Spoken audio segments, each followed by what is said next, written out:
Ministerio Divina Gracia presenta su programa La Obra de Gracia, programa producido y conducido por el pastor Andrés Aravena. Bienvenidos. Santo es el Señor, Adonai, Elohim Israel, Adonai, Santo es el Señor.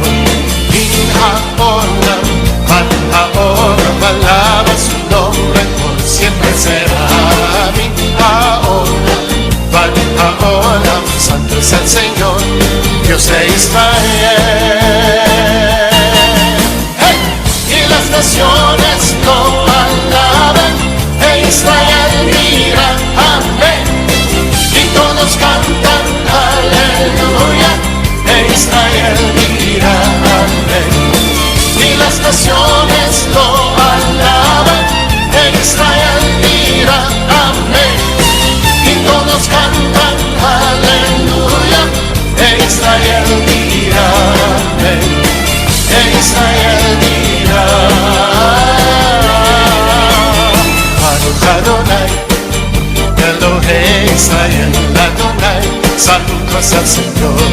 Adonai, Elohim Israel, Adonai, Santo es el Señor. Min haolam, man haolam, alaba su nombre, por siempre será. Min haolam, man haolam, Santo es el Señor, Dios de Israel. Naciones lo alaban, Israel mira, amén, y todos cantan aleluya, Israel mira, amén, y las naciones lo alaban, Israel mira, amén, y todos cantan aleluya, Israel.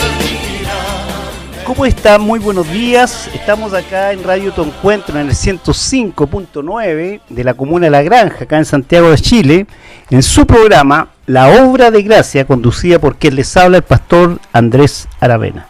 Le doy un cordial saludo en el nombre del Señor para que vivamos 55 minutos aprendiendo la palabra de Dios. En nuestro ministerio, en esta radio ya por 5 años, enseñar, hacer estudios bíblicos y reconociendo que es difícil a veces profundizar tanto en los temas, solamente nos motiva la idea de despertar en el pueblo de Dios esa conciencia de estudiar las Santas Escrituras, de reflexionar y que nuestra vida de creencia tenga un respaldo bíblico, ¿cierto? Es muy importante estudiar la palabra.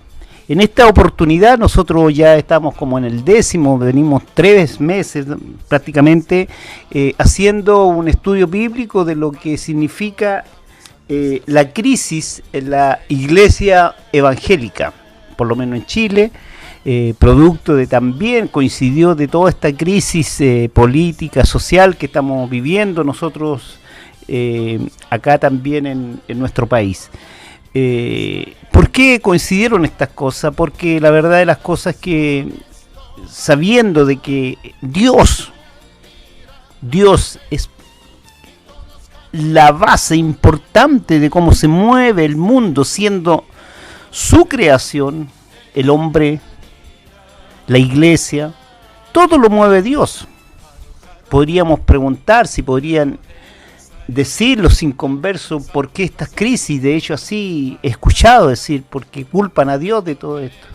La verdad de las cosas es que todas las cosas Dios la hizo perfecta, y a través de la historia del tiempo, ¿cierto? Desde Génesis hacia adelante podemos ver, o prácticamente si vamos más atrás todavía, desde la creación, cuando Él creó a Adán y Eva, todo lo hizo perfecto, pero siempre el hombre, en esa libertad, en ese libre albedrío que Dios puso, siempre el hombre ha comenzado bien su relación con Dios, pero durante el tiempo, aplicando su mente, su decisión, siempre ha ido descendiendo su relación con Dios hasta llegar al punto de un desencuentro total con Dios. Para los que hemos estudiado, los que conocen la historia de la humanidad y como lo enseña la teología, lo que son en la línea del tiempo hacia atrás y hacia futuro, la Biblia divide este tiempo, la teología también lo respalda, en periodos de tiempo llamados las dispensaciones. En cada dispensación, cuando el hombre ha hecho crisis, Dios en su misericordia, en su amor, siempre ha dado una nueva oportunidad, una nueva gracia al hombre para restablecer su comunión con Él. Los que conocen las dispensaciones, y seguro a ti te la enseñaron en tus iglesias, tus pastores te la han predicado, nosotros en este momento, en el 2019, que se está ya terminando, ¿cierto? Nosotros estamos viviendo la dispensación de la gracia.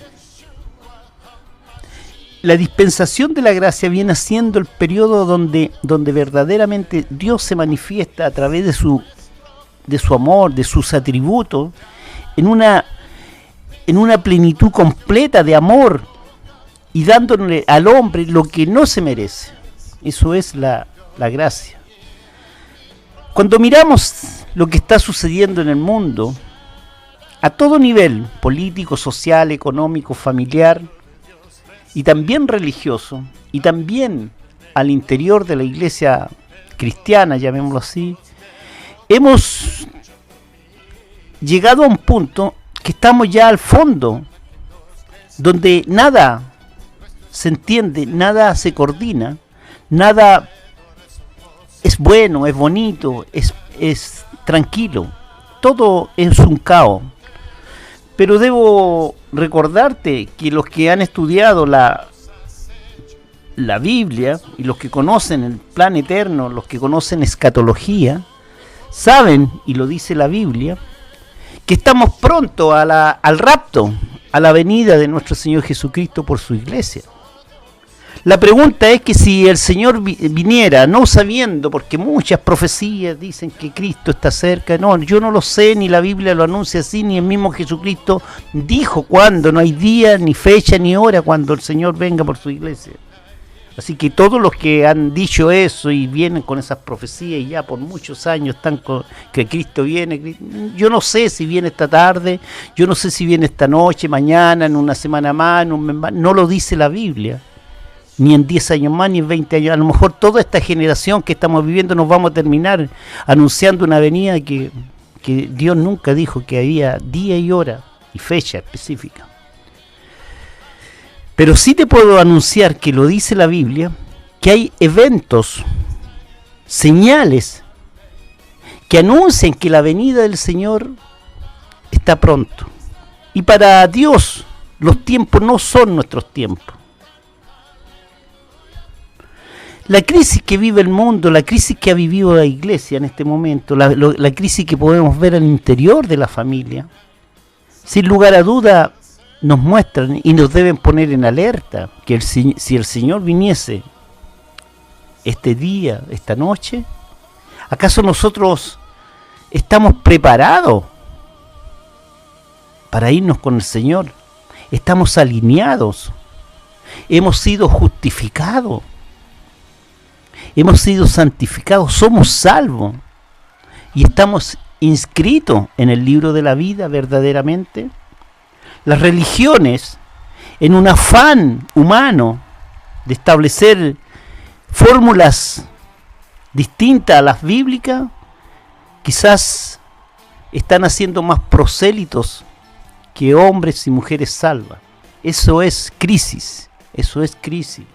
Y reitero siempre esto, que estuve en una conferencia del pastor Marcelo García, un hombre de Dios, un estadista, que le gustan las estadísticas, y él hacía mención que enfocándose y mirando todo este abanico de religiones, denominaciones, que si el Señor viniese, ni el 10% de la población de Chile, mira, y esto es alertante, ni del 10% de la población de Chile, ni el 5% de las iglesias protestantes se irían con el Señor.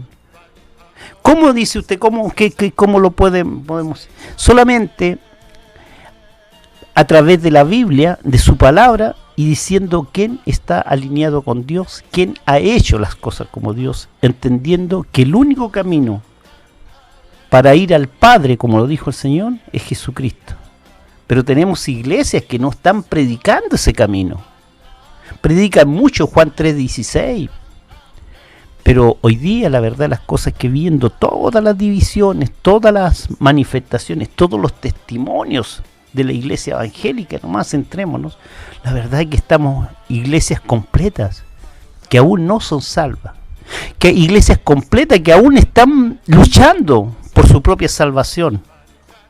La pregunta es si estás luchando, Dios va a venir y te va a pillar luchando por tu salvación, entendiendo que el pecado está solamente de pensamiento, solamente de no ser el bien, por ejemplo, de la ambición, de mirar, y ya está el pecado, y por un pecado tú no puedes ser considerado justo a los ojos de Dios. Pero te quiero decir que hay un solo pecado por la cual nosotros vamos a tener entrada al reino de Dios, y es haber aceptado al Señor Jesucristo como único camino, como único medio de salvación que Dios estableció. Es Jesucristo quien nos justifica. Este fue el motivo que nosotros nos movió a hacer este estudio de la crisis que está en la iglesia. Te digo, es vergonzoso hoy día declararse pastor, porque te enrostran muchos malos testimonios recientes de la iglesia más grande que hay acá en Chile, por lo menos, donde hubo corrupción, donde hubo lavado de dinero, donde hubo adulterio. Entonces la verdad de las cosas es que no somos buen testimonio, los inconversos no quieren venir a nuestras iglesias, los templos están vacíos, y lo que es peor, dentro de los tiempos no se está creciendo en el conocimiento de su palabra, donde hay inseguridad, donde hay, vuelvo a repetir, muchos cristianos evangélicos que día a día están luchando por su salvación, ignorando que la obra completa la hizo el Señor Jesucristo, y eso es lo que está allí en la Biblia. Esta crisis no es nueva. Esta crisis ya la vimos nosotros, que tomamos como punto de referencia lo que fue la Reforma en 1517.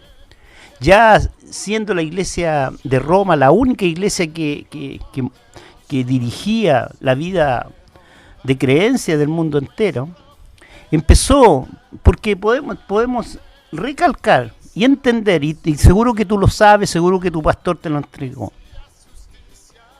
El único propósito de la Biblia, el único propósito de estar en la iglesia, el único propósito de tener una vida de creencia, tiene dos pilares importantes. Y vamos a agregar un tercero. El primero, que el hombre, Romanos 3:23 dice que el hombre está destituido de la gloria de Dios por su esencia pecaminosa, ya naciendo con el pecado adámico incorporado en su vida. Segundo, que Dios en su misericordia, en su amor, estableció un medio para que el hombre fuera salvo. Y ese fue entregar a Jesucristo, que Él viniese al mundo, que Dios se hiciese hombre a través de la persona de Jesucristo, para que Él muriese, Él pagara, muriera, hiciera una obra completa en la cruz y morir por los pecados del mundo. Jesucristo no debe morir nuevamente, sino que ya murió por los pecados del mundo. Y deja establecido que ese hecho, ese evento tan importante allá en el Calvario de la cruz, para nosotros de contar de ese momento, es vivo, es importante. No debe haber otro evento, no va a haber ni por parte de Dios, ni mucho menos por parte de los hombres, ni mucho menos por parte de ninguna iglesia, de que se establezca otras fórmulas de que el hombre se salve. Y eso es la fe. La fe es la certeza, es la verdad de un evento histórico ocurrido. Y en este caso estamos hablando de la muerte de nuestro Señor Jesucristo. Para nosotros, a contar de la muerte de nuestro Señor Jesucristo hasta el día de hoy y hasta que Él venga, no nos queda otra alternativa que creer, que vivir una vida de fe. De creer que un evento que ocurrió hace 2000 años fue suficiente para que cada hombre, cada mujer, cada joven en este tiempo pueda ser salvo a través de la obra redentora de nuestro Señor Jesucristo. Ese es el punto. En 1517 se produjo esta crisis de creencia y reitero, vuelvo un poquito atrás, siendo la Iglesia Católica la única institución que generaba o que dirigía toda la vida de creencia en el mundo, ellos no se les ocurrió nada más que hacer y ya empezar a alejarse de lo que eran las escrituras y introducir dogma y fórmulas humanas y de iglesia para agregarle al plan de Dios otro requisito para ser salvo. Y estableció los dogmas de la iglesia, y dentro de los dogmas de la iglesia nacieron lo que son las indulgencias, donde el Papa dice que para ser salvo tú tienes que tener fe y obra. Y hoy día muchas iglesias evangélicas, te lo digo, todavía están, mira, un hecho, un evento, una aberración tan grande del 1517, hoy día en el 2019, todavía iglesias que dicen que tu salvación es fe y es obra. Y que tú sigues peleando, seguir luchando por tu salvación. Desconociendo completamente. Mira, te voy a colocar solamente un versículo bíblico, Efesios 2:9, que dice que por obra nadie es salvo. Solamente por la gracia. Y aquí Efesios 2:8, que dice que somos salvos por la gracia de Dios. Y dije que estamos viviendo la dispensación de la gracia. Pero eso no se predica. Y eso es la crisis más grande. No estoy hablando de una crisis de desorganización, de malversación de fondos, de malos testimonios. La crisis más grande que puede enfrentar una iglesia es no conocer el camino de la salvación que Dios dejó establecido. Y eso para nosotros es crisis. Entonces tomamos como referencia lo que sucedió en el 1517, que fue la Reforma Protestante, establecida por muchos hombres de Dios, pero donde principalmente un hombre, siendo él sacerdote católico, empezó a sentir una carga tan grande en su persona que él se confesaba 3 horas, 4 horas y aún no sentía la presencia de Dios en su vida cuando leía y estudiaba los libros de la Biblia, y había un espacio que él sentía que por muchos rezos que hiciera, que por muchas obras que hiciera de humildad, de sacrificio, de penitencia, él no se contactaba, no se conectaba con esa paz que da el Señor, en que la carga de nuestros pecados es transmitida a él. Justamente en este tiempo viene, y la Iglesia Católica, pasando por una crisis económica grande, por la guerra de las cruzadas, por el deseo de construir la catedral de San Pedro, no se le ocurre nada más ni nada menos que al Papa de ese entonces vender las indulgencias. Y las indulgencias era tan simple que era un documento que tú podías comprar con dinero, con propiedad, y era un certificado firmado por el Papa que te daba el pasaporte para cuando tú fallecieras, murieras, tú te fueras al cielo. ¡Qué aberración tan grande! Y nada menos que, aún así, si alguien fallecía y no hubiese comprado su indulgencia, establecieron otra fórmula, otro dogma más,